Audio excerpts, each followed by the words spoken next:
Hello, dear participants at the ITU Digital Transformation Dialogues. A warm welcome to today's session of the series entitled Immersive Inclusivity, Enhancing Virtual Worlds with Accessibility. My name is Nevin Taufi. I'm co-chair of Working Group 8 on Sustainability, Accessibility and Inclusion of the focus group on the Metaverse. I'm very happy to be the master of ceremony of this important session. Before we begin, I would like to take a moment to explain the session's format. Actually, today's webinar is part of a larger series by the ITU called the Digital Transformation Dialogues, DTD. The DTD is in its current form brings experts from a range of industries and specializations together for webinars such as this one we are holding today, in fireside chats, and in also Ask the Experts sessions. The objective is actually to avail an open space for sharing experiences, knowledge, and best practices. Today's event will address how, by incorporating accessibility features into virtual world environments, developers can ensure that individuals with diverse abilities can participate fully in virtual activities and compensate also for challenges they might encounter in the physical world. This series will host also other exciting upcoming events in different themes. Our ITU colleagues will provide a link in the chat for future sessions, and we encourage all participants to remain part of the conversations moving forward. Before I introduce our moderator and speakers, distinguished speakers for today, I would like to highlight a few logistical points. First, All questions from the audience will be taken during the Q&A session after the panel. So if you have questions you'd like to submit, please do so by typing in the Q&A window. The Q&A icon can be seen at the bottom of your screen. In addition to your question, please also indicate the city and country you are connecting from. Finally, the webinar is being recorded and the recording will be made available on the event website. Thank you so much for your time and attendance. I'm honored now to introduce the Director of the Telecommunications Standardization Bureau, Mr. Sizo Ono, who will be delivering today's opening remarks. Mr. Ono, you have the floor. Thank you, and ladies and gentlemen, and distinguished guests and participants joining from around the globe.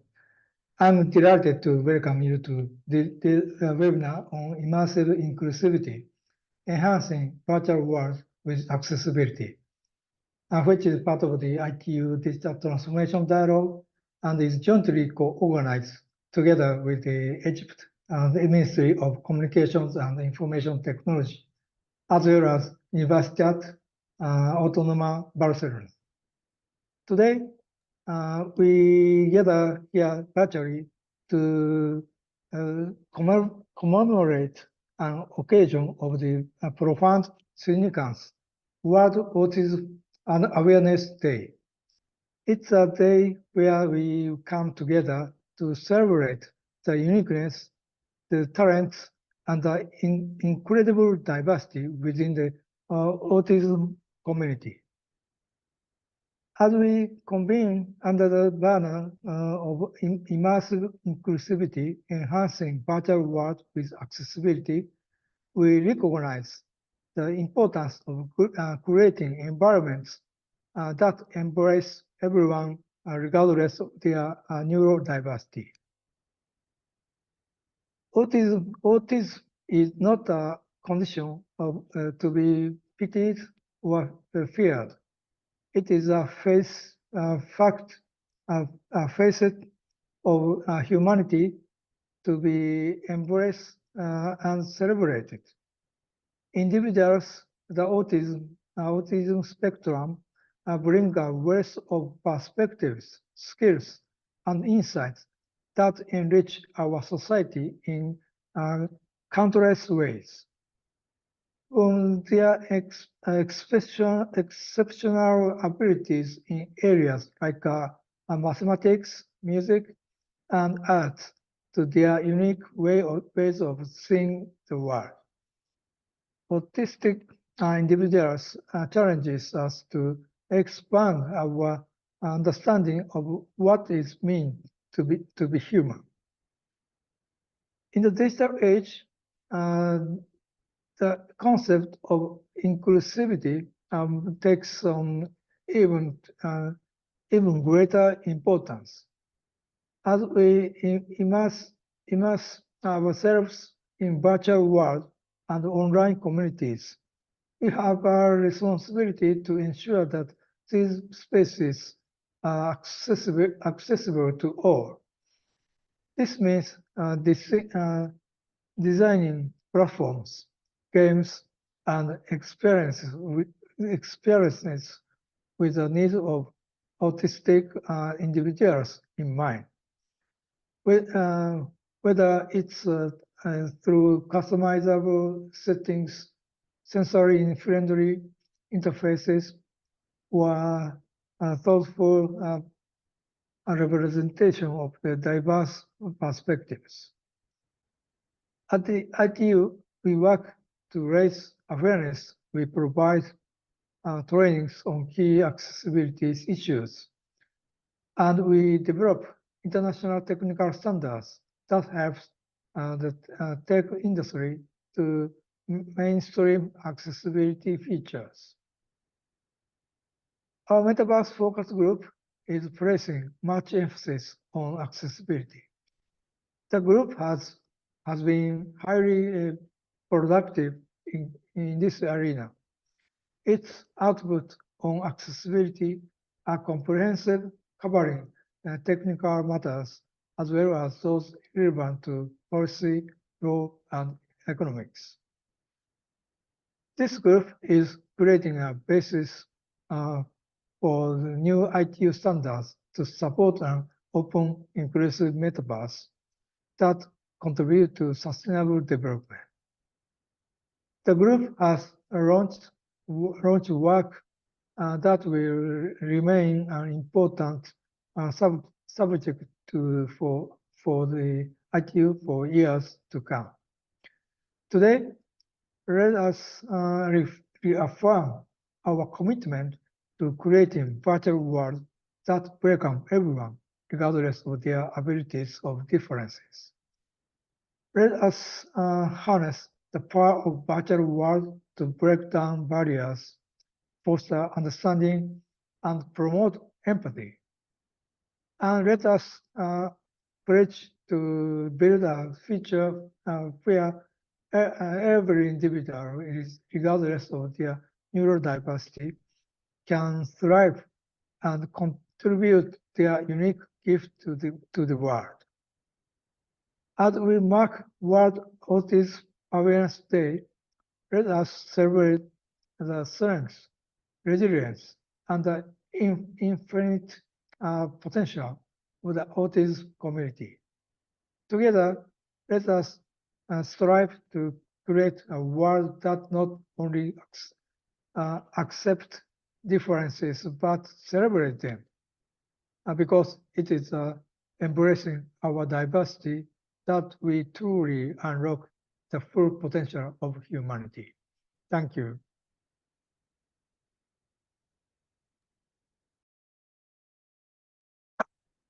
Thank you so much, Mr. Director, for your inspiring words and for the initiative to hold this webinar on the occasion of the World Autism Day.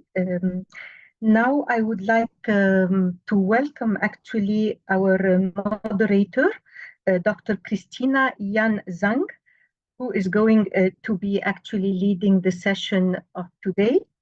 Dr. Christina is the CEO and founder of the Metaverse Institute, and she is also a Metaverse pioneer. Dr. Christina is Vice Chair of the UN ITU Metaverse Working Group on Sustainability, Accessibility and Inclusion, co-chair on pre-standardization for the Cityverse Task Group. She also sits on the Advisory Council of the Center for Science Futures at the International Science Council, with the UN mandate to advise on the impact of AI on the global innovation ecosystem. I would like to welcome my dear colleague, Dr. Christina. Christina, you have the floor to lead us into the interesting discussion. Thank you so much, Naveen, and hello, everyone. It is my honor to be the moderator for today's session. So in today's session, on the occasion of World Autism Awareness Day, we will be exploring the link between accessibility and the virtual world to pave the way for more inclusive and immersive virtual experience for users of all abilities. This occasion, significantly elevated by the commitments of UN SDG resources, showcase the powerful intersection of Sustainable Development Goals and autism advocacy. To discuss these challenges, today with me, we have very distinguished speakers. For example, Pilar O'Reilly, who is the SG-MV Working Group 8 co-chairman and professor at UAB. Pilar working at UAB in Spain in the Transmedia Catalina lab, and she has written and edited many books, nearly 100 academic papers, and almost the same number of book chapters, all on media accessibility. So with that, let's start the conversation today. Pilar, over to you. Thank you. Thank you very much, Christina. First of all, let me see if I can share my presentation. Can you see it? yes, it's coming. Fantastic.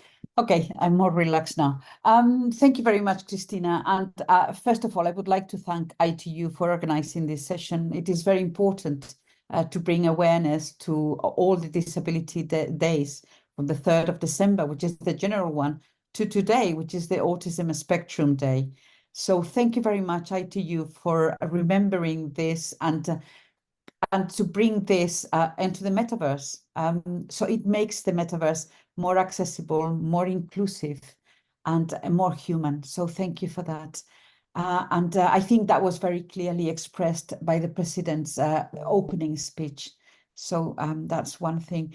The other thing is that I would like to thank you, TSB, for organizing this series of meetings, online meetings. And of course, to my co-chair, Naveen, because without you, Work Group 8, which was sustainability and accessibility, would have not done as well as it has. Also, I do want to say that I am very, very happy to be in this presentation with Saha and Abdelmonem from Egypt. It is an honor to be presenting with colleagues from Egypt, because it's really a country that has been pushing accessibility and sustainability very much in the metaverse, and they're not easy subjects. So again, I'm very honored and thank you for allowing me to present with you.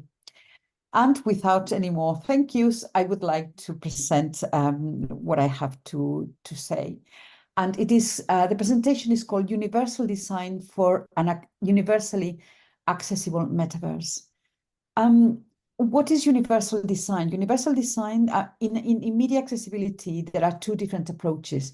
We either develop something that we are trying to offer accessibility for everyone, and we know that whatever we design might not be for everyone at all times. A good example is a ramp to a building. It is better to have a ramp to a building than have stairs, but it might be that sometimes someone cannot access even in a ramp. This is true, but at least is the maximum that we can offer to break the barrier of stairs.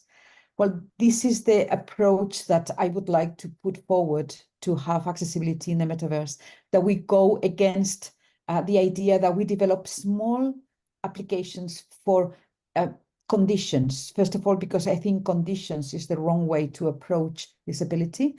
I think capabilities is the way to approach disability. And also because we change as humans, we keep on changing all the time. So what the technology that might be very useful today, it might not be useful tomorrow. Why? Because we change. For example, I have to keep on changing my glasses as I grow older because my eyesight keeps on getting worse. So it would not make much sense to have an application for the glasses that I need today, because in 2 years' time, I will be changing. So it is better to have an application that gives to everyone, not just to me with these glasses. That is the idea of universal accessibility. This slide has got a fire extinguisher. And why did I put a fire extinguisher? Because I think nowhere, or I think at least in Europe, you can't open any space without a fire extinguisher. Any space, physical space that you open, and it is open to the public, you must have some safety regulations and safety procedures. And without these safety procedures, for example, to have this fire extinguisher, you can't open a public environment. And to me, this is very much like the stairs and the ramp to a building. You can't have a building with stairs and a public building with stairs. You need a ramp to access the building. The same is, to me, the metaverse or virtual worlds. You can't have virtual worlds without a fire extinguisher. You can't have, it's metaphoric, everything. You can't have a virtual world without a system of communication for everyone. And for everyone, I am talking here about languages.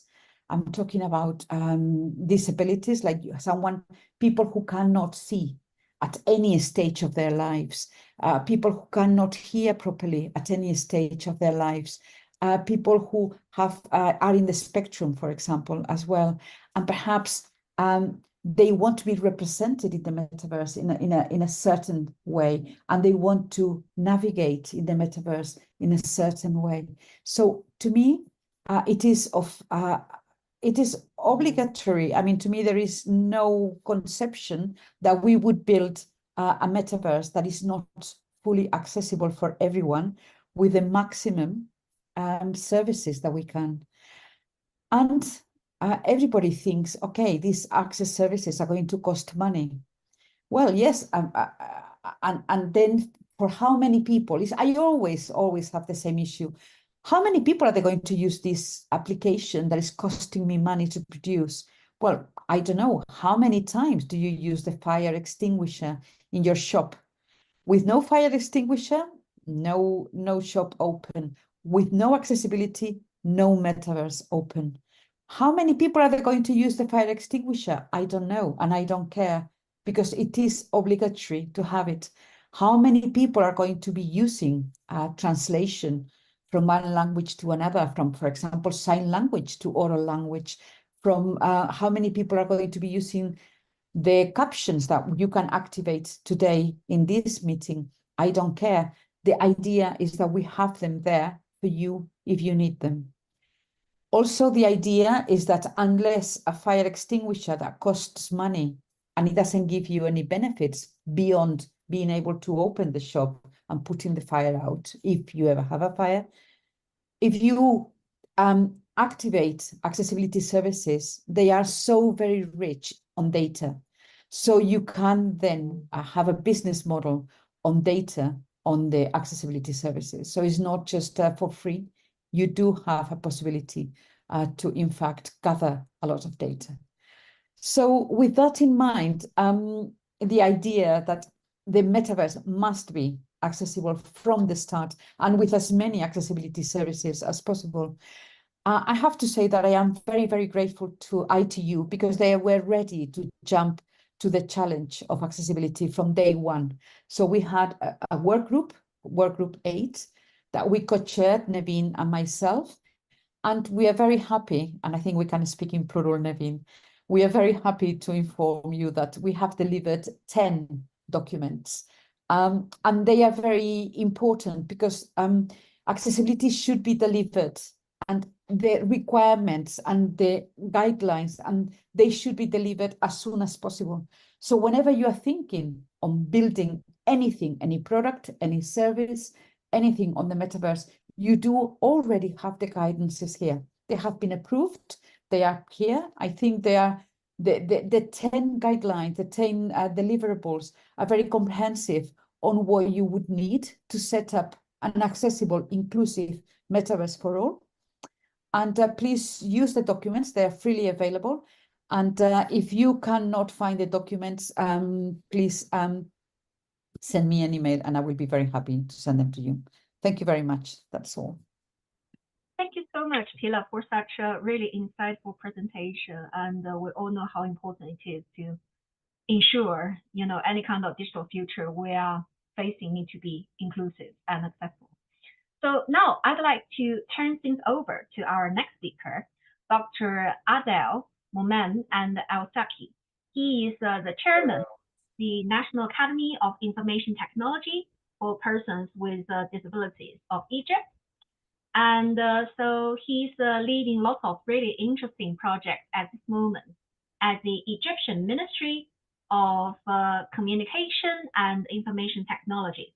So Dr. Al-Saki is an established scientist, co-authoring many different peer-reviewed scientific journal papers, conference presentations, and articles, as well as 3 US published patents. And he has about 25 years of experience in technologies covering academia, industry, and relevant managerial positions. Doctor, the floor is yours. Thank you very much for the introduction. It's actually a great pleasure to be among this distinguished group of experts and colleagues. Thank you, Dr. Pilar, for the introduction. I'm also delighted to be having my talk here before Dr. Soha. So let me take things a little bit forward. And the title of my talk is really stimulating inclusion in new digital and virtual tools. So when we're talking about the metaverse here, I would like to think that we are not just creating a virtual world, but we're also using these tools to enable and to include persons with disabilities and to empower them as well. So next slide, please. Okay. So here, when we're talking about disabilities, we are talking about really 15%, according to WHO, on average worldwide of the population. And this includes the different types of disabilities or special needs as well. And this is actually comes in conformity with the SDGs, particularly for the good health and well-being, the quality education, because education is very important, and the inclusion within the educational system is of utmost importance, really. Also, developing these tools and making them accessible or using them as assistive tools for PWDs also comes in conformity with the industry innovation and infrastructure SDG, as well as reduce inequalities and sustainable and accessible cities, if you wish. So the goal here is to achieve living with independence, inclusion, as well as empowerment, where no one is really left behind, as Dr. Pilar pointed to. So here, the digital inclusion and assistive technologies comes hand in hand as far as I personally see it. Actually, it's very interesting also to point to that there has been a global report on assistive technologies. This came like in the year 2022, if I remember correctly, by the UNICEF and the WHO. And it actually points to the fact there is almost 1 billion person in the world who needs these tools directly, or assistive tools. And as I pointed to, that the digital inclusion or the digital tools at large comes in hand here, and they are enabling tools. So next slide, please. So when we're talking about the metaverse, if I think about it really, are we talking about a new term? Like, yes, we're referring to the virtual tools mostly nowadays, but this has been a progression of technology over years and over decades, the last decades. So when we started, maybe in the 90s, by making these platforms for communication, we have already started to create these digital communication channels. This is earlier than Facebook and all of these tools that came in when we first started with messenger tools and things like that. So these are really, if you think about them, they're enabling tools, and you can put accessibility features, as I'm going to point to in my next slides. But let's talk about, so when I'm talking about the metaverse, really here, I'm talking about virtual and the digital world. So if as far as I can look at it, I can see that we can look at platforms. So this comes as social meeting platforms or communication platforms. These platforms can create services. We can see now even you can have like chatbots that are using AI to offer services. WhatsApp, all of these tools, they're coming in, very much useful for the general public, as well as persons with special needs. Also, you can think about gaming, and gaming is not just for fun, really, but the gaming platforms, they can be used for education as well and for skill development. So education and skill development, they have their own tools, including the online meetings or online lessons, as well as the content that you could develop on these platforms. So all of this really, as examples of these, for example, you can produce or you can make education more accessible to the public, and it also doesn't need a lot of equipment. So if you're talking about virtual labs, right? So these tools or these virtual platforms, they can be empowering to the educational system as well. Also, you can think about more advanced things, and if you put the new technologies in, you could speak about the digital twinning. So this comes really very useful for modeling, for education, for simulation. If you are talking about virtual tools, so people who even have difficulties moving around, so they can have virtual tools, distance learning, and a lot of things. So if you're talking about the core technologies, so the technology really has progressed a lot during the last several decades.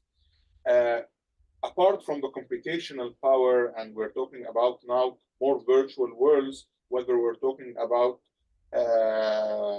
things that are developed for VR or virtual realities, or we're using AI tools as well. But there are technologies that really are enabling, and we are advancing, particularly in the last decade. So when we're talking about machine learning and AI, and this is really enabled, for example, text-to-speech and speech-to-text, which is very useful, for example, for persons with reading disabilities or reading challenges. Also, object character recognition, image and scene description. So all of these tools, they are assistive technologies or assistive tools. So if you're talking about the sign language, and as Dr. Pilar pointed to, if we're talking about avatars, or if we're talking about converting not just from text to speech, but now also to sign language. So this is an enabling tool for persons with communication difficulties or speech difficulties. Voice overlaying is also an important tool. If we are talking about technologies or physical hardware, because the tools are really, whether they are software or hardware. So if you're talking about the software is being produced, and particularly when we're talking about these virtual worlds, if we're talking whether we're talking about virtual reality or augmented reality, we need a lot of computational power, which is becoming available nowadays, particularly with this breakthrough in GPUs and things like that, and a lot of leading companies in this domain. We're also talking about using devices and alternative senses to enable various inputs and perception in the real world and the virtual world. So let me also reiterate here that we're talking about being in the virtual world, so we want to enable accessibility in the virtual world, or use these tools as assistive tools to enable PWDs. So when we're talking about tools, we come with also, we want to take other signals from the body or other senses. We're talking about brain-computer interface. We can track the movement of the eyes. There are lots and lots of technologies that overlaying there, and they can actually be integrated within the metaverse. So next slide, please. So if we are talking about digital accessibility in general and universal design, so I'm not going to go into, for the sake of time, not going to go into all of the details here, but there are basic principles that needs to be considered whether we're developing an assistive digital tool or platform, or we are developing accessibility within the metaverse itself. So things need to be perceivable via different senses. They need to be robust and operable. They need to be understood using different senses as well. So all of these comes into play, and there have been standards for that. But I think with those standards, particularly when it comes to the metaverse, and as also the ITU is working on, these standards will be developed further to include different technologies and different use of technologies. So next, please. Yeah, so let me give an example here to things that we have in Egypt worked on and platforms that we used these digital tools that you can think of as also like they are platforms, but also they're using the technologies to kind of enable digital accessibility for PWDs. So this is an example. For example, we have the Egyptian Relay Center for PWDs. This is a tool or an application and a call center that's working 24/7, developed on mobile phones for Android and for iPhone, if you wish. This you can call using sign language to call a 24/7 relay center that can connect you to emergency services as well as to automatic translation. And let me also recap a little bit. So when we're talking about the technology might be there, but also its use and application and standardization, there are challenges for that. So as also if we're talking about different languages, for example, the Arabic language is a little bit challenging, but there is a lot of technologies that are developed for the Arabic language. So these tools become helpful and very useful and enabling. This is another thing we're talking about accessibility of digital services. So when we are talking about sign language, so this is just a screenshot from one of the panels of or service outlets for electricity services that have been developed in collaboration with the Ministry of Electricity. One of the companies developed that under the guidance and supervision of NAID and MCIT. And actually what it does here is to put in an accessible, easy format the different services, also to play sound back, and also the sign language here. So when we're talking about changing from text to sign language, it doesn't necessarily need to be that complicated. It needs to be standardized. So there is something called the Egyptian dictionary for sign language. This is something that has been developed, and there is an inference system. Also, you can put more AI components on it. But what it does is actually it records a dictionary from videos for different words, for thousands of words, and then you can stitch them together if you wish to kind of be able to communicate. But the agent can communicate with the customer who's coming to take the service and has communication difficulty. The other way to kind of understand from the sign language, there are some efforts to use AI for that, but it's still a little bit more challenging, although there are platforms who are working hard towards that, or there are certain efforts towards that. So next slide, please. So this is if we're talking about services, but let's talk about also the tools that we do have nowadays. So we have seen the VR. So the VR, for example, you can use VR for rehabilitation purposes. You can use it for gaming, as I just alluded to, but also one needs to be careful because the side effects that might result from such tools. For example, when I wear a VR headset, I myself become a little bit dizzy. There are also more advanced tools like the augmented reality tools, and we have seen lately the Apple Quest, and before it the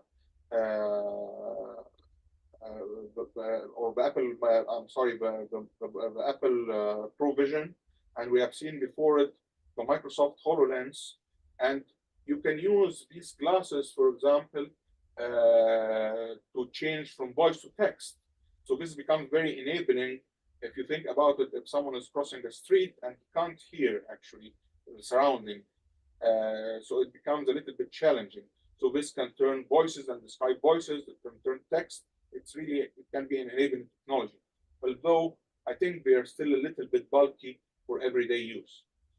There is also, if we're talking about the content itself, because the content being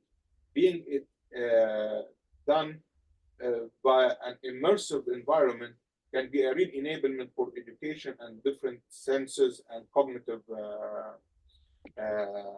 abilities. Dr. So I think we'll talk more about this, but right now, actually, I'm talking to you from an immersive stage that can be used for teleporting or for conferencing. It can be used also a very advanced tool for content development that can develop content and education material, simulation, modeling, It can add accessibility feature to enable education, for example, for PWDs. Next slide, please. Enabling people with visual impairments to This navigate is one virtual example, reality actually. with a haptic and So auditory maybe we can virtual reality experiences the today voice for rely the video. primarily on the But visual this is, for example, we can use a VR environment accessible for people as a sort, not just for gaming here, created a novel but VR this experience is a by using research team haptic and audio who has feedback developed to enable this people with environment visual to impairments to kind of, experience for the virtual rehabilitation world. or for training, using a haptic feedback to kind of training using the white stick, for example. So this is one example where things can go or can be used, or these tools can be used for. Can you go to the next slide, please? Next slide. Yeah. So when we're talking about AR, no, the slide before that, please. Yeah. So when we're talking about AR, so AR is really very helpful and enabling technology, but the devices are still a little bulky and heavy. So this is one example of a technology that is still in works. One of the companies is working on it. I think this is a promotional video, and you can see here it becomes like an eyeglass. So when the technology reaches this maturity, things will be more accessible and available. This is apart from the cost, obviously. This is a different story. So can we go to the next slide, please? So now we're starting to speak about immersive environment. So this is an immersive environment that can be, you can do with it behavioral studies. This can be a gaming environment, can be a teaching environment. This is using projectors, really. And as you can see here, this might be very nice tools, although might be a little bit expensive though. But let's go to the next slide here, and this is where I'm talking to you about. So I'm talking to you from an immersive environment here. So if we go to the next camera, please. So this is an immersive environment. This is an example of a studio or an extended reality studio where you can produce very advanced content development and storytelling, actually. So these studios, they don't just use, they use very advanced real-time virtual production tools. I'm not going to go into the details of that, but if we can see, we can get inside of the environment where I'm actually inside of the environment here. I'm not sure a little bit here. Let me see. So let me go here. Let me give one example for the sake of time. Where I would like to show you how immersive this environment can be. Okay, this is, for example, we have moved now to a virtual world. This is like a temple, an Egyptian dome or something, right? We can walk around, navigate in it, we can explain, we get immersed into this environment, actually. So I'm inside of this environment. I'm just showing the environment without me right now. But let me put myself in it here. Coming back. So maybe we can put the presentation off if you don't mind, and just show my feed, my camera feed, please, on Zoom. Okay. So.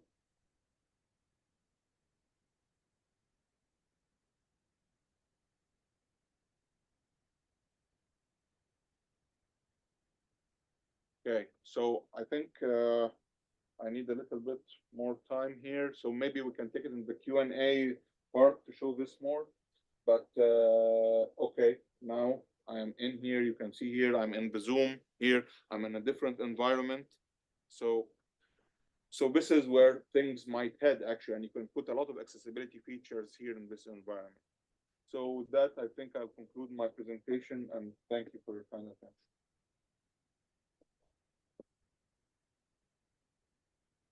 Thank you so much, Dr. El-Shaki, for this really interesting presentation. And now I want to turn over to Dr. Soha Al-Zababni, founder of the Tomb Foundation and lecturer at the American University, Egypt. So Dr. Soha has extensive experience in the field of education, having served as a school principal, teaching and learning program director, special and gifted education coordinator and teacher in several K-12 international schools in Egypt for over 20 years. So Dr. Soha, over to you. Thank you, and I'm so pleased to be here with you all and honored to participate in today's discussion, Digital Transformation Dialogue, to discuss the importance of the SDG for quality of education and accessibility and its relation with SDG 11. Today, I would like to focus on how educators, content providers, and school leaders are or should be using technology to redesign school operations for inclusivity and transform curriculum and digital content as well, create innovative, inclusive, and equitable pathways using up-to-date technology. So let's first look at the, before we start, to the foundation or the legislative foundation to support all that. So looking at Egypt Vision 2030, we seek to achieve the transformation of the Egyptian education system to ensure first the universal access to high quality education and training, foundation learning for everyone, and skills for sustainable future. And that's actually what we are aiming for since 2018 with the education reform. We had a very strong emphasis on curriculum development, inclusivity, and digital transformation as well. So the several Egyptian ministries with incorporation of multiple international entities issued several inclusive policies to include early childhood and early years, the early intervention, inclusive handbook for teachers for K to 6, grade 6, and also the different universities implemented inclusive practices to support their high education students as well. So first thing, moving from the macro system policies into the school level implementation policy to promote inclusion. Actually, what we are looking here is it's a model to support inclusion in the school on the school level. It's called this is Villa and 2006. They proposed a school model.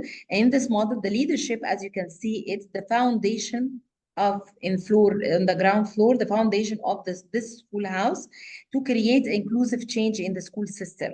They utilize collaborative and problem-solving approach, and school leaders can successfully implement the multi-tier system of support and co-teaching model and encourage teachers to implement differentiated instruction as well in their classroom to ensure success for all students. So looking forward, or the technologists and the school LMS engineers and software engineers need to understand the previously mentioned education system and the structure of integrated technology into the school management system or the learning management system to ensure inclusivity. So for instance, the multi-tier system of support categorized students in 3 different categories. The first tier, which is like the 80% of students having like universal teaching and caters for the typical students, then move into the second tier, which is the 15% of students. We are giving them targeted intervention to support their needs. And the last tier is the tier 3, the 5% of students which it needs intensive intervention to support their learning. So we are implementing the special education and the gifted education principles to support those students.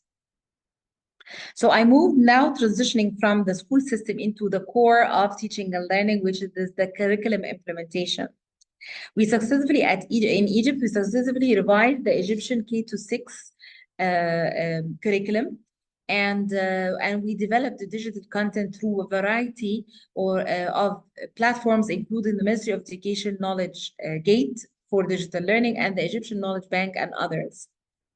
So as you can see that this is our reform. We are more focused now on the skill-based, practical skills and student-centered approach to guarantee the high-quality education. We use the interdisciplinary and multidisciplinary techniques to integrate various subjects.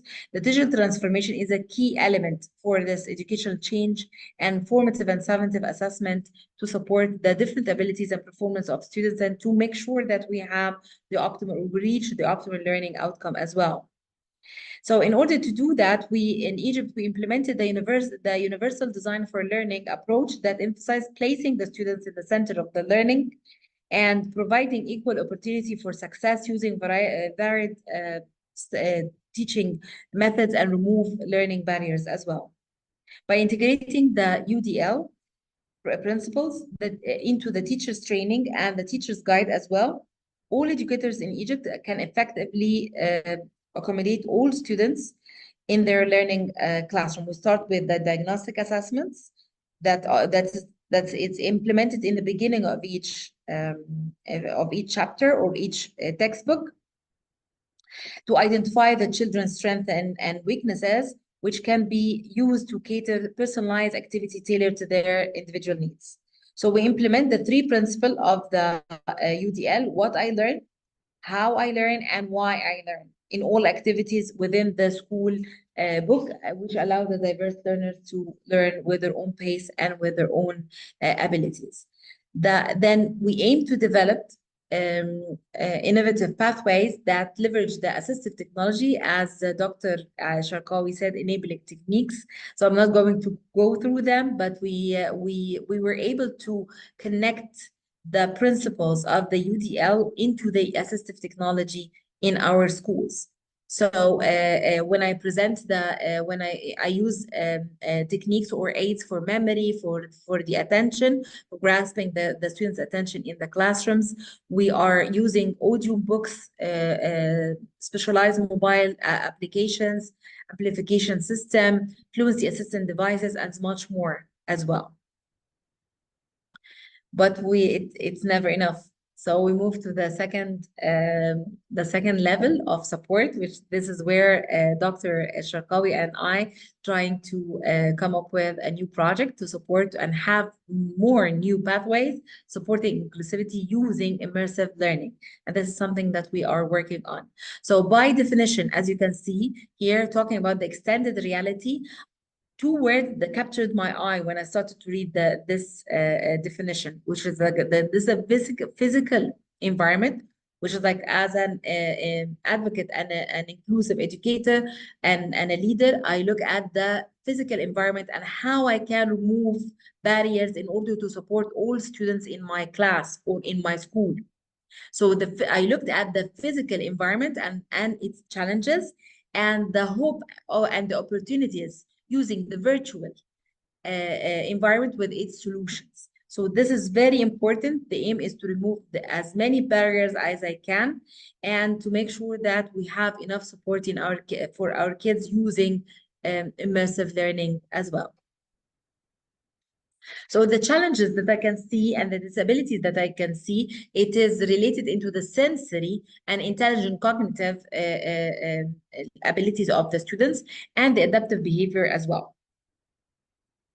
So such as the delay of comprehension, limited vocab, slow learning, slow reading and writing, and distractibility, and more experience difficulty in establishing friendship inside my classes, interpreting social cues and signals, and demonstrating a lack of organization as well.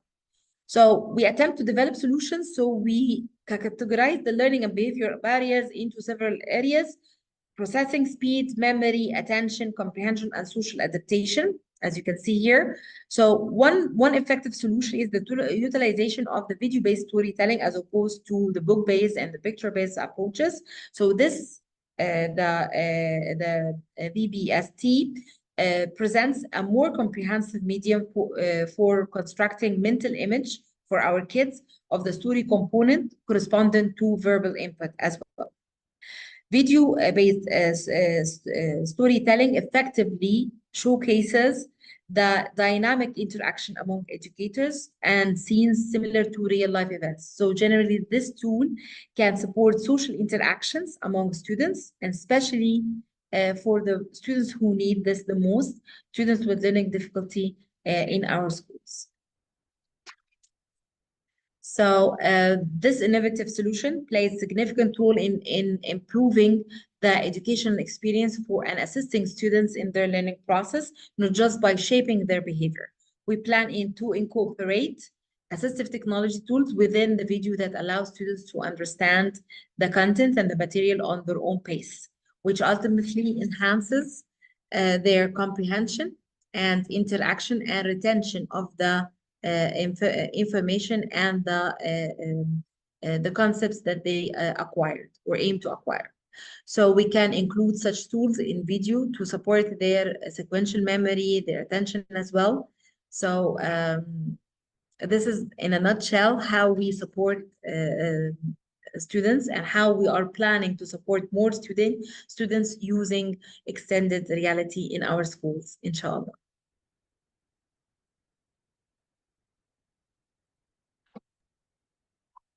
Back to you, Dr. Christina. Okay. Thank you so much for this very interesting discussion today. And it's actually now time for us to have a little bit Q&A. So let me check if there is any questions in the Q&A. No, not yet. I think people can be a little bit shy, so maybe I can make a start. Pilar, could I start with you? So why should accessibility follow a universal design approach? To me, there is. It has to be that way because we have to design. From universal design has got two main features. One of it, the first one is that you begin designing any product or service with accessibility in mind. And to me, this is what we have to do. Whenever you start designing anything, one of the features is accessibility. And that has to be there at the beginning. Otherwise, it would become very expensive. It would become not good for everyone. And it would become really sort of orthopedic. So first of all, before you start designing anything, it has to be with all the accessibility and with as many accessibility features as possible. And the second one is that it should be for everyone. It should not only be for this group, a clinically defined group, or for this other clinically defined group. It should be for everyone.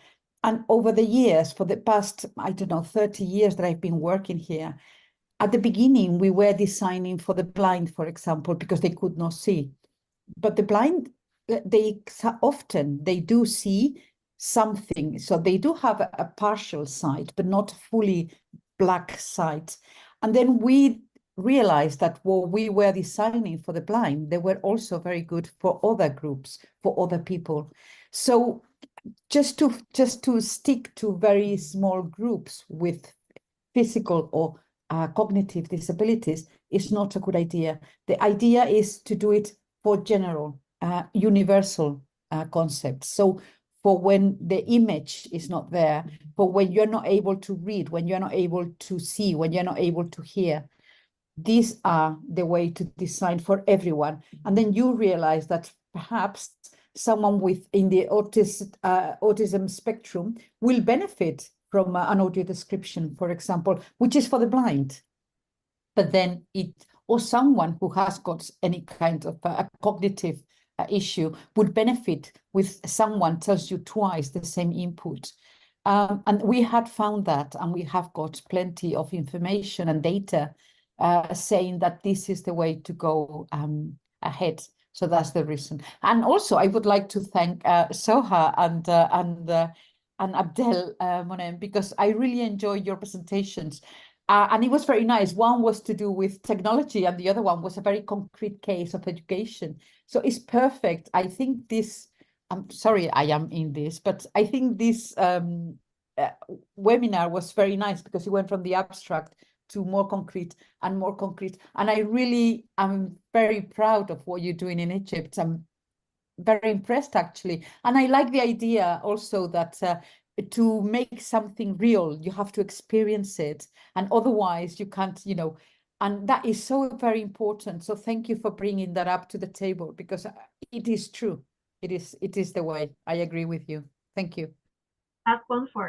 Could we turn off the presentation and bring the all the speakers, like cameras on, so we can quickly have the discussion, please? Yeah. Thank you, Pilar. I completely agree with you. I think what's happening in Egypt is very impressive. So a massive congratulations to you guys for such wonderful, progress. And my next question is to Dr. Al-Sakbi. So what are the opportunities and challenges for the inclusion of PWDs in the virtual world? Yes, thank you very much for this nice opportunity, actually, and thank you, Dr. Pilar, for the nice words and encouraging words. Actually, there is a lot to be done, and there are a lot of challenges still. So as you see, that the technology, the cost of the technology, it is still an issue, and the availability and affordability of it is an issue. And this is what we're working hard to find alternatives till the technology becomes more available and affordable. Obviously, the technology with these kind of advancements, it will still remain costly for some time. So this is one thing. The other thing is obviously the standards and the ethical issues in the virtual world. So this is also a challenge. So the content itself and the development of it, it's a challenge, and it's also, it represents a lot of opportunities. So the challenge is some content, if you are talking about it, it's more like a cartoonish side. And this might be useful for some purposes, but for other purposes, you need to develop more realistic environments and things like this. But also there is a lot of, as we pointed to, there are a lot of opportunities when it comes to the content and using the virtual tools for content production. For example, particularly when, as I alluded to in my talk, when you're talking about the virtual labs, so this is really enabling. So if you're talking about schools who can't afford to get real labs everywhere, for example, particularly in rural areas or less fortunate areas, these virtual labs becomes an enabling tools for education.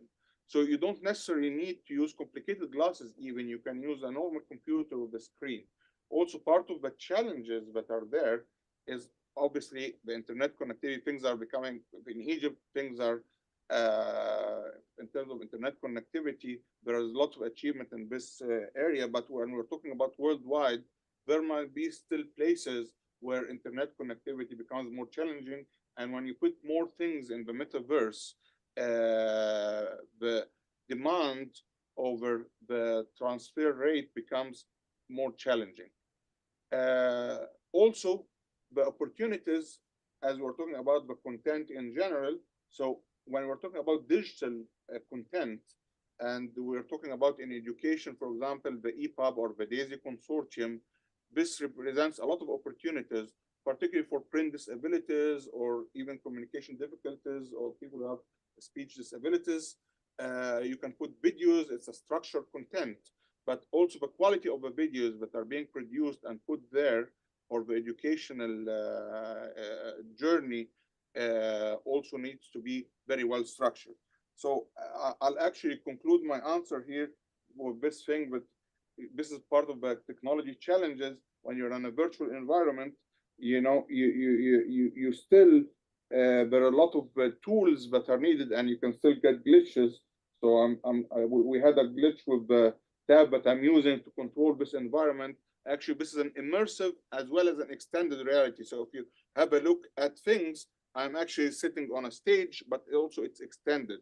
So I'm not sure if I have the opportunity here. Can we switch on the cameras where you can see the setup that I'm in? Maybe use the other camera. Yeah, you can see here that you're moving from the setup, but let's get the camera where you can see the setup. So actually, I can put myself immersed in a real world or in a virtual world, but I'm actually sitting on a set of screens. So you can see here that this is the studio that we are in to produce this tool. This is a studio, but you can see that we can extend this reality, although I'm interacting with it and I can see you and can talk to you, but we can extend the reality. So this is still not totally extended. So maybe we can go to the extension mode. You will see that these borders of the screen will disappear actually. So yes, so now we're in an extended environment, as you can see. So this is just a quick glimpse on what we can do in terms of content development, as well as teleporting, you know, and conferencing and things like that. So thank you very much. Thank you so much. That's really impressive. I hope maybe in the future ITU can do webinars in this kind of immersive way that will just add a little bit more interactive and immersive experience. My next question to Soha is actually from the audience. So Dr. Emma Otieno asks, so what strategy can we deploy to ensure true access to the most vulnerable groups, especially in rural communities in developing countries who are faced with economic hardship? How can we ensure accessibility for them? What's your opinion? Thank you very much for this question. This question is very important, talking about the vulnerable people and how we are supporting them. So first of all, policy is very important. The first thing is to use or to implement or to issue a policy that supports all the different stakeholders as well and different populations. And moving from the policy into the implementation. I had the opportunity to read more about the intranet and the offline material that we can support students with and support teachers and in the teachers training process as well. So I know that the infrastructure, most of the places around the world, not only in Egypt, we have scarcity of resources and we need to reach out for more people. So I believe that innovative solutions and intranet and offline material to support the education and the learning for teachers as well as a parent even and the students is a very important solution or effective solution that can be placed on the table for more discussion. And thank you again for this question. That's wonderful. I want to thank all of our amazing speakers and our lovely audience. So I'm now going to hand over back to Naveen. Over to you, Naveen. Well, thank you so much, Christina, and thank you to all esteemed speakers for this lively and engaging dialogue. I think we needed 2 more hours, but we have to stick to the time frame. So again, thank you very much. And now I would like to call on Mr. Shin Ga Kang, Chair of ITU Focus Group on the Metaverse, our dear colleague who has been guiding us for over a year now. Of course, he's the Assistant Vice President at ETRI in the Republic of Korea. Please, sir, you have the floor to deliver the closing remarks. Hi, thank you so much, Erwin, and also thank you so much, Dr. Zhang, for your hard work. And I'd like to make a very concise closing remarks at this time. So, ladies and gentlemen, as we conclude our webinar on immersive inclusivity, enhancing virtual world with accessibility, I would like to express my sincere appreciation to all our distinguished speakers for their enlightening presentations and to our participants for your engagement. Your contributions have illuminated the vast potential of enhancing virtual world with accessibility features. We explored how text-to-speech, haptic feedback, and customizable controls, among other innovative solutions, can empower individuals with diverse abilities to fully participate in virtual activities. As we mark World Autism Awareness Day 2024, we are reminded that the digital world must be inclusive and accessible for all. The intersection of sustainable development goals and autism advocacy shines a light on the importance of building an equitable and diverse digital landscape.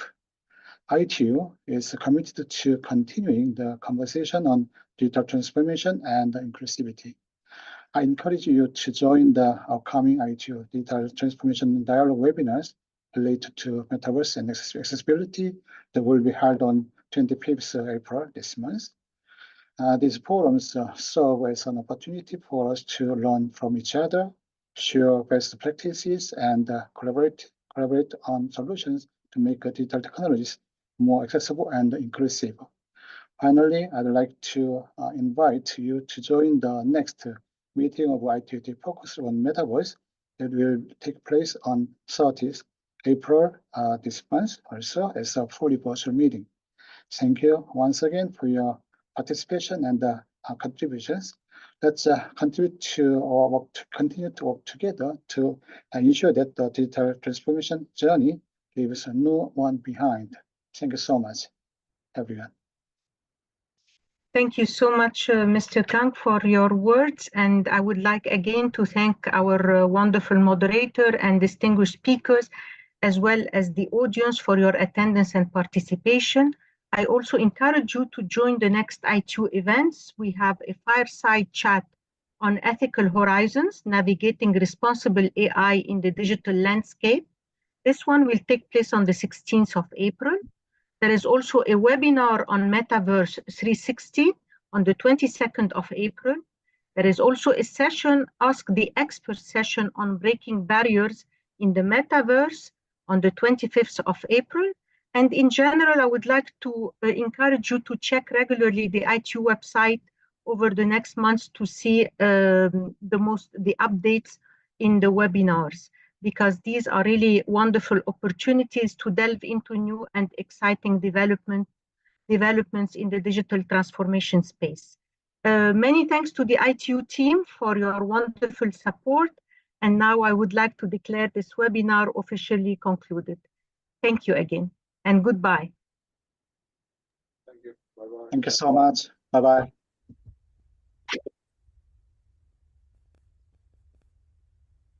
Thank you, Dr. Zhang, for your moderation.